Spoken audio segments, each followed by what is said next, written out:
this is day 24, and we're going to be looking at John chapters 18 to 21, and this is going to finish up John for us.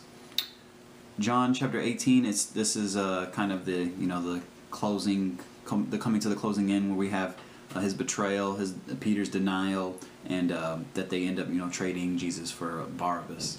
One thing that's a little different in this one with Peter's denial, they kind of make it one story in the other Gospels.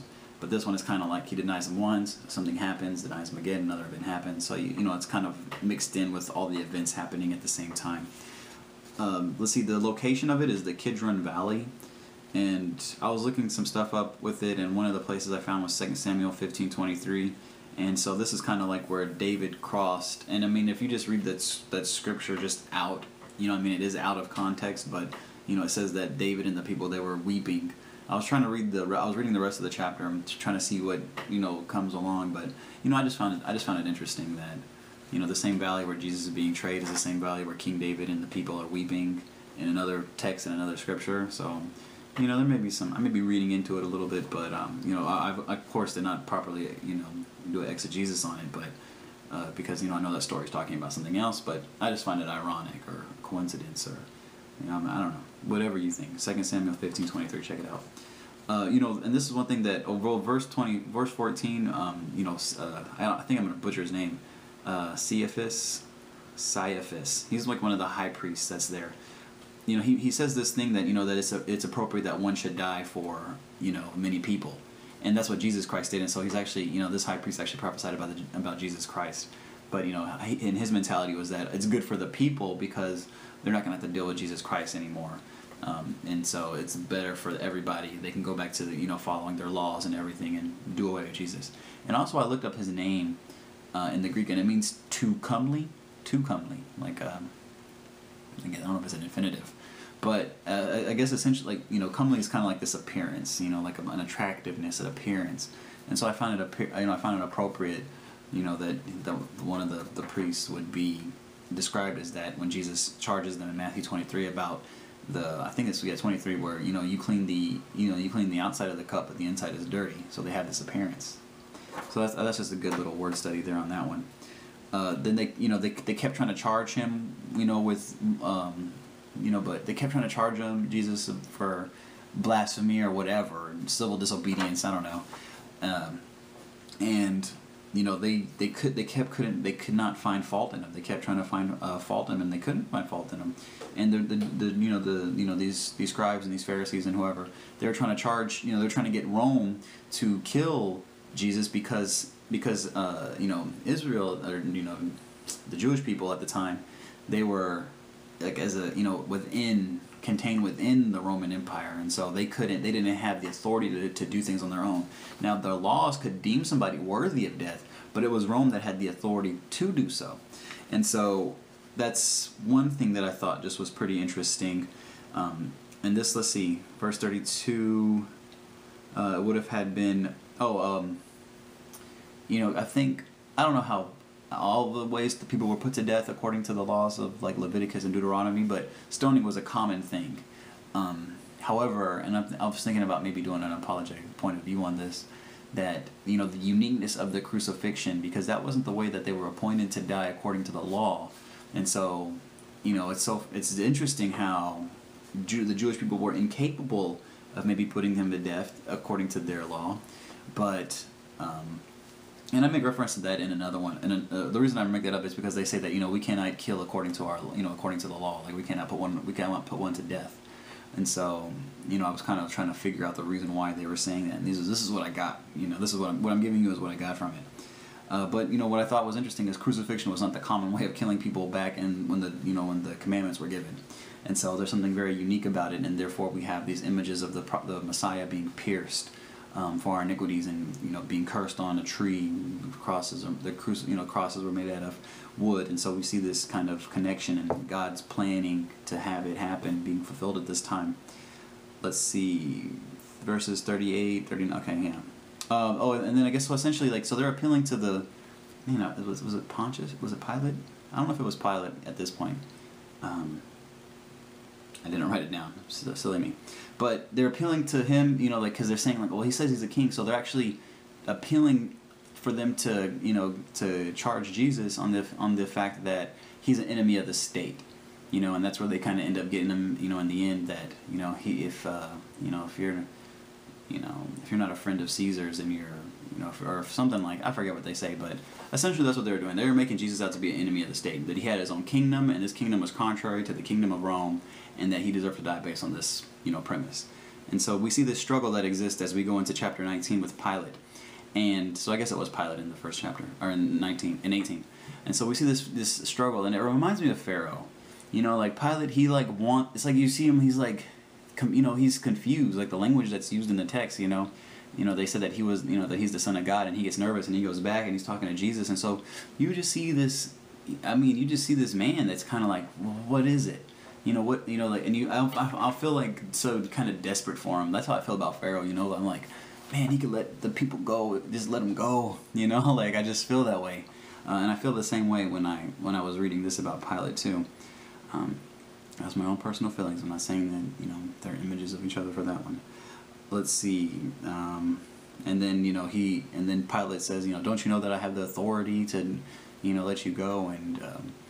And Jesus is like, you don't, no, you don't. Jesus is in control, kind of just blows him off or whatever. He doesn't blow him off, but, he answers him. And, he establishes that, he's the one that has the greater sin. The one that betrayed him, so that'd be Judas, has the greater sin than Pilate, the one that's sentencing him to death. And from that, we get some of the ideas that there are varying degrees of sin, which is, is reasonable. I wouldn't compare stealing a piece of bubble gum to betraying the king of the Son of God. Are they sin in the fact that you've broken a commandment or something? Yeah, but there's definitely a huge difference between stealing a piece of bubble gum and betraying the Son of Man. And so, this is where we kind of get that, idea that, somebody can have a greater sin. Yeah, he says it. That's what he says. Verse 18, and they called this place was called Gababatha, which means pavement of stones, and this is the only time it's used in the New Testament. And there's an equivalent that's used, I think it may be used only one time in the Old Testament. It's in that the Hebrew equivalent is 2 Kings 16:17, and this is talking about King Ahaz and how he was cut off. And this is just a little quote that I read, that the Jewish rulers dominated a Gentile idolater, which would be that in his time, the Jewish ruler, King Ahaz was a Jewish ruler, and he was dominated by Gentile idolaters. So the people around him in the Old Testament were idolaters. Now the reverse is, then the latter, during Jesus' time, that a Gentile idolater was dominated by Jewish apostates, people who were, had strayed away. I guess the Pharisees and Sadducees, they'd be considered Jewish apostates. This is just according to some of the text, some of the definition about the commentary about this specific thing, and that it's the same place that these things are happening. The place where there was this occasion, and the parallelism between the two, which I just, of course, I thought was interesting. Verse 27, Jesus has a seamless garment, and this is where you get some preachers saying that Jesus was rich and he had good clothes, and it's okay for me to have good clothes, and that's just ridiculous, because Jesus also said things like the Son of Man has no place to lay his hand. Fox have holes, but the Son of Man has no place to lay his head. I mean, okay, well, now what? Where are you at? You homeless now? Get real. Jesus didn't. Maybe somebody probably gave it to him. I don't know why he had a seamless garment, but but how I figured it was that he was perfect outside, inside and outside. It could be a symbolism of that. Again, Matthew 23, clean the inside of the cup and the outside of the cup, showing that we can see he's clean on the inside and he's clean on the outside, completely fulfilling the law. Also, I kind of made a connection between Romans 13:14, it says to put on Christ. And I just kind of got that image, that there's this seamlessness about him, even in the physical, that we put on. Jesus Christ gave up his spirit, again showing control. It uses a language like gave up, as in it wasn't taken away or somebody killed him or something, and he gave it up. He had authority, he had control, he was in control over the whole thing. We have two prophecies also fulfilled. The people wanted them to break the bones of Jesus to just assure that they were dead, or I guess it was the practice. And so they were breaking the other criminals, and then when they got to Jesus, they didn't break it because he had already given up his spirit at the right time, and therefore fulfilling another prophecy. and also then they pierced his side, which he's pierced. Let's see. And 41. This was another weird little thing that I was thinking about, that in verse 41 it actually makes a distinction that the crucifixion there was a garden near the crucifixion, and near the garden was where Jesus was laid, where the tomb was, and it just kind of reminded me of the Garden of Eden and how the first Adam was in the garden and he died. The last Adam was near this garden and he died, except where the tomb would have been in the first Eden, and there was no resurrection. The last Adam in this other garden, there is a resurrection, and they're kind of symbolizing a restoration of paradise. And I just thought it was kind of beautiful. John 20, we have the resurrection, and this is the thing about the empty tomb and with the witnesses being females, is if people say well, what if these documents are fudged or fabricated? Well, in this point in time, a testimony of a woman would be invalid. So it's interesting that if somebody was going to make this up, they would probably want to make at least the people who are witnessing the resurrection males, so that would be more believable. But we see them using the witness of females, which would have it's like, well, why would they? It wouldn't make sense for them to report this as females, because the woman's testimony was worthless. It wasn't worth anything then. And so that's actually one of the points of defense of the documentation, in terms of its validity. I think it's a pretty good point. Let's see.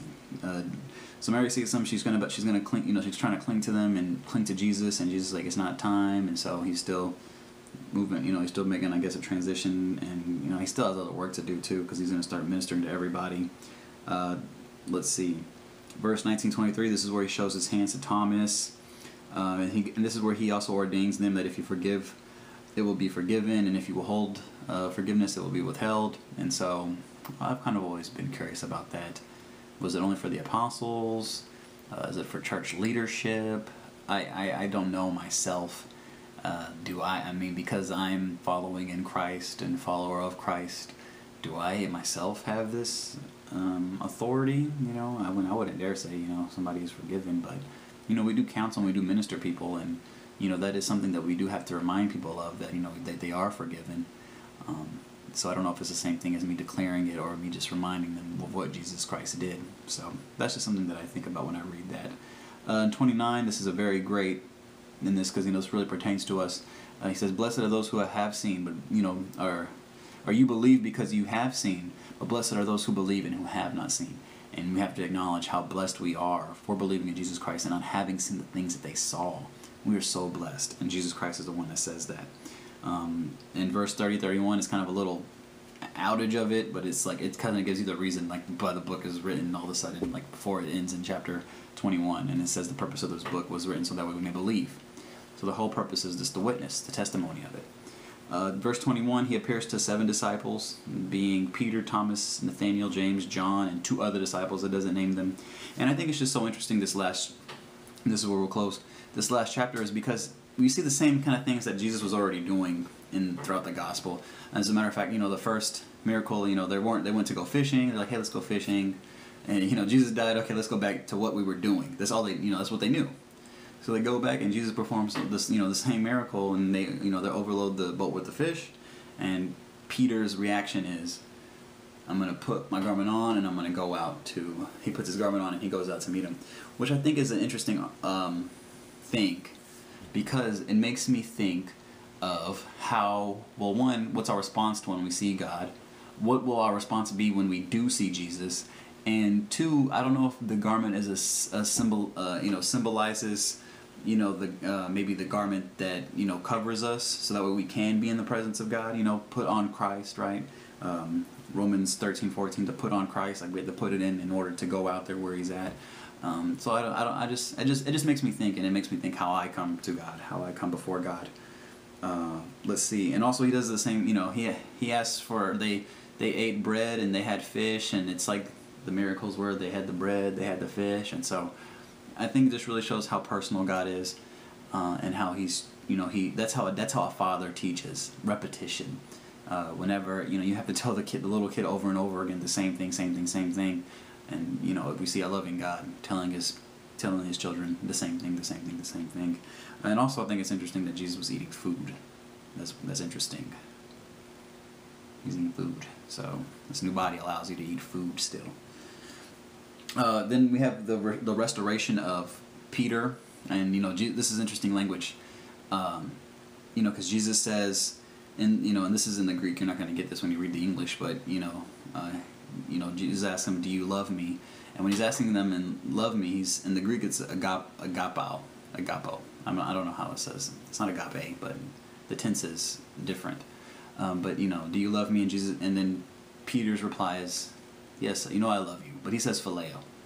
And then Jesus uses the same Greek word, agapo. And Peter says the same word, phileo. And then Jesus uses, on the third time, Jesus says, "Do you phileo, to love me?" And and of course, so it's like you kind of see maybe this standard of God's love, and how man is trying, is sincere, and we still see him kind of coming down to where we're at and having compassion on us, and seeing that we're not able to love in the same capacity that he is to love, or maybe make that same connection that God is able to make towards us. And then there's some weird language about John, the disciple whom Jesus loved at the end, and Jesus had said something to the effect of, that the disciples won't, if one of them won't die, or whatever, he will not die, but, well, what is it to you? And there's just some kind of like miscommunication there. I was trying to figure it out, but I couldn't really figure it out, I know that John, the disciple whom David loved. Man, I'm the disciple who Jesus loved. David, the disciple who Jesus loved. Now John, he didn't, according to history, he didn't die like the other apostles died, but he was sent to the island of Patmos, where he died in exile at an old age too. So maybe was not sharing in the same death that they were sharing in. So that ends John, and we'll start Acts the next day. All right, stay faithful. God bless.